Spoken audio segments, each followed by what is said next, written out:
The idea of a stylist always scared the bejesus out of me. Like, a stylist? Why do I need a stylist? I've been putting on underpants and pants since I was, 4. 12. Yeah, well, God help By me. yourself. But the reality is, I'm good at a lot of things, but I'm really not that good at figuring out Really? how things go together. Like, I could do the dress, but then I'd jack up the shoes, or I wouldn't do the right purse. And you've got enough to do. I mean, being a star, she cracks me up. I watched her the first time I saw you on Silicon Valley.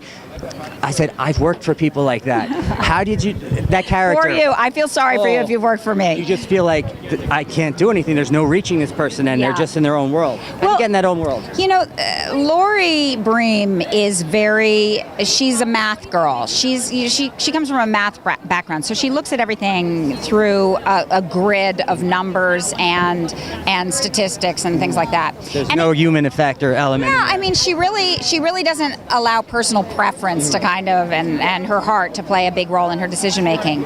I think that one of the reasons the character is sort of resonant for me is that in this world of venture capital and in startups, there are very few women. When 60% of college graduates are women and only 2% of VCs. So where are they going? What's happening? Why is this happening? So then you have to say to yourself, okay, well, if you are a woman and you've risen to this position, what are you like?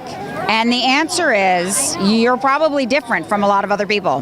Lori's different. Yeah, you have to be. You have to be. They all have their own pathologies. I don't think Lori's a psychopath, but she certainly is. She's clinical.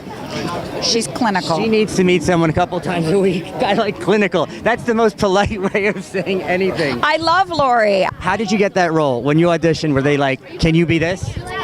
So when I received the material, I thought, this is the greatest thing I've ever auditioned for. And I said, I think I know what this is, but I don't know. I'm just going to go out there. And I went into my audition with like no fancy hair, no makeup, and a pretty ugly outfit. And I did it the way I thought.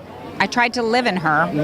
And I thought, oh my God, they'll hate it. And the guy who was taping me looked at me like I was insane. And then Perfect. And then they liked it.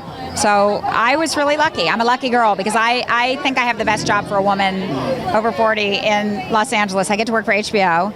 Yeah, I mean, everybody kind of likes HBO. They really give creative freedom to their writers and their producers, and so they hire great people and let them do great things instead of hiring great people and then shaking their finger at them and telling them what to do. Yeah. Going to work and getting to work with these guys is a real pleasure for me. I can't imagine what it's like on that set. It's crazy. How do people find you? Well, people can find me on my I am Suzanne Cryer Twitter account, and I have a Facebook page that I never check. So that would be another thing. But I am a minivan mom. I have 3 kids and soccer practice, so I'm not like huge social media, but I try and put something funny once in a while on Twitter. And perhaps I succeed, and perhaps I do not. Well, you can find her at the soccer field with the 3 beautiful children. And hopefully you'll see me on the red carpet on Sunday. Oh, absolutely. And they should win. We are out.